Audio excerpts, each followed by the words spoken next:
yung sa pagbabanta ho ng mga Chino sa ating mga Pilipino tungkol ho sa trespassing. Aba, pinalagan ng Philippine Coast Guard, mga bossing.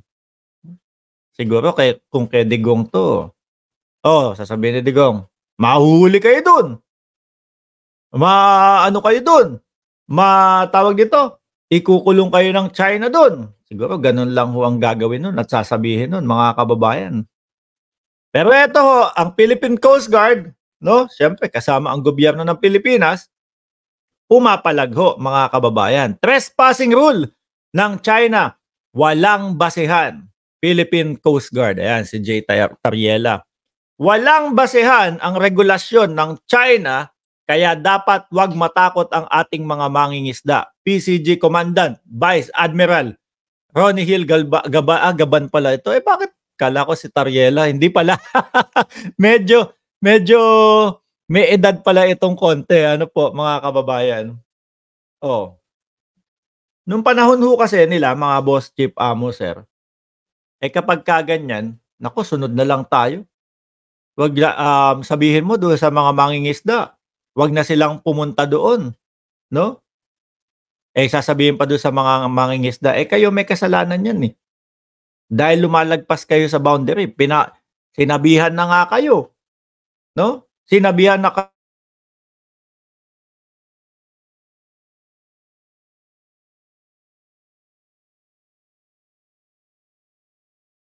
ano, 'di ba ho, mga kababayan, merong isang kumbaga maliit tayong ano ba tawag do'n, yung sand cay, yung maliit na halos sabi nga nila, walang masyadong maibibigay sa atin or walang masyadong ganda sa atin, 'no? Pero sakop po 'yun nung ating, pinaka-area, 'no, na 'pag lumagpas ang Chinese do'n, mga kababayan, trespassing na ho sila.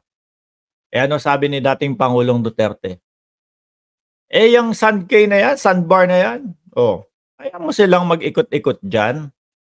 Hayaan mo sila lang diyan, wala ka namang makukuha diyan, 'no? Kaya lang ang pinupunto ho natin dito, mga bossing, chief amo, sir, lumalagpas na din ho sila sa ating ano, lumalagpas na ho sila sa ating, EEC, mga kababayan, 'no?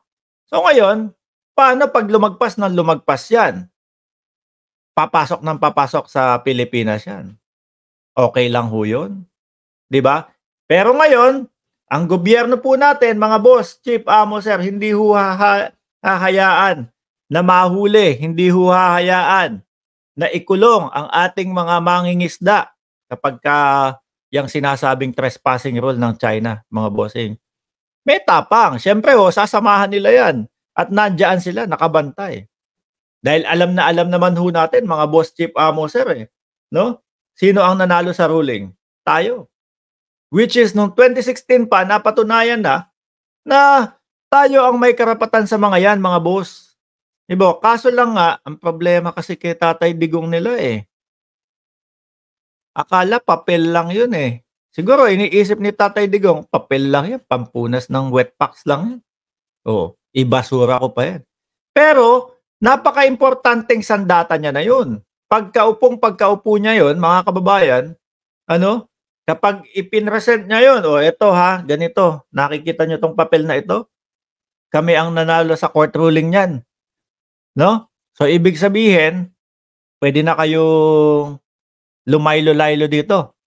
Puwede na kayong umalis-alis dito, 'no, dahil kami ang nanalo. Kaso hindi ginamit, mga bossing. Wala, 'no? Dahil papel lang daw ho na pamunas ng wet pack siguro ang isip niya. Ay, Diyos ko po, Lord. Biruin niyo, kakaupo niya lang 'yon para talagang ma-convince niya ang taong bayan na itong sinasabi ni Duterte na magje-jet ski siya papunta ng West Philippine Sea, itatarak yung bandila ng Pilipinas do'n. Kasama na po 'yun, backup niya na yung papel na 'yun, 'di ba? 'Pag ginawa niya 'yon at may humarang sa kanya, soplak mo yung papel na 'yan, eto panalo kami, galangin mo ito. Hindi nga ho kasi natuloy. 'Di ba, Ma'am Cheryl Santamaria? Si Duterte ang pinakamahinang naging presidente sa Pilipinas. Agree po ako diyan, mga bossing. Yung sino ba nagsabi nun, si Trillanes? Si dating, Senador Trillanes sabi, lahat ng ginagawa ni Duterte ibibintang doon sa kalaban. Kaya ho pala, 'no? Kaya ho pala, paupo pa lang ho o kumakampanya pa lang po ang ating Presidente Marcos, mga bossing, sinasabihan niya na ng weak leader. Naku, si Bongbong Marcos, puro party lang ang alam niyan. Weak leader yan eh. Sabi ko tuloy, sabi ni Trillanes, sabi ni dating Senador Trillanes, lahat ng ginagawa daw nitong, lahat daw ng ginagawa ni Duterte, ibinibintang daw doon sa mga kalaban niya. So ngayon, nakikita ho natin, mga bossing, kung sino talaga, yung bumabangga sa China at kung sino yung hindi bumabangga sa China. Yung takot lang. Sa Coralin, BO ka Ayan meron tayong pinag-uusapan. Meron tayong topic pero yan ang mo. Eto galing sa Pilipinas Today. Galing sa mga nagbabalita. Pero dahil nga DDS ka, hindi mo kayang sumabay sa mga topic na pinag-uusapan. Kaya ang iko-comment mo, yun lang 15:30 sahuran na Mark Ramos. Hindi. Si Mark Ramos araw-araw sumasahod. Araw-araw merong 100,000 sa gym. Hindi 15:30, araw-araw.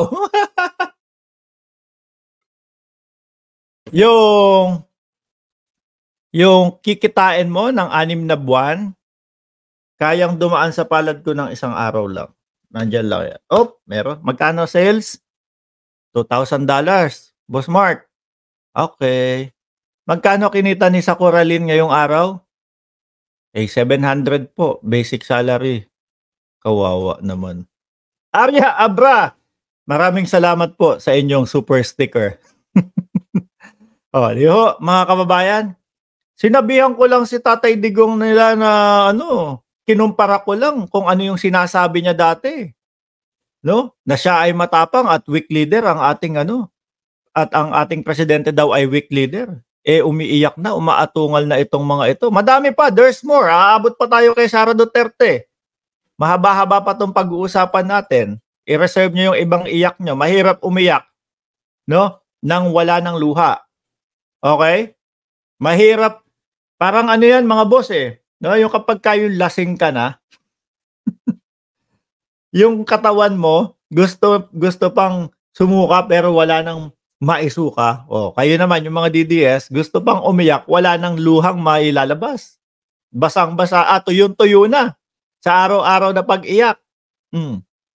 Sinabi ko lang na mahina, kabaliktaran pala Si Duterte pala ang mahina Dahil hindi kayang ipagtanggol ang Pilipinas noon sa West Philippine Sea. Nag-iyakan na.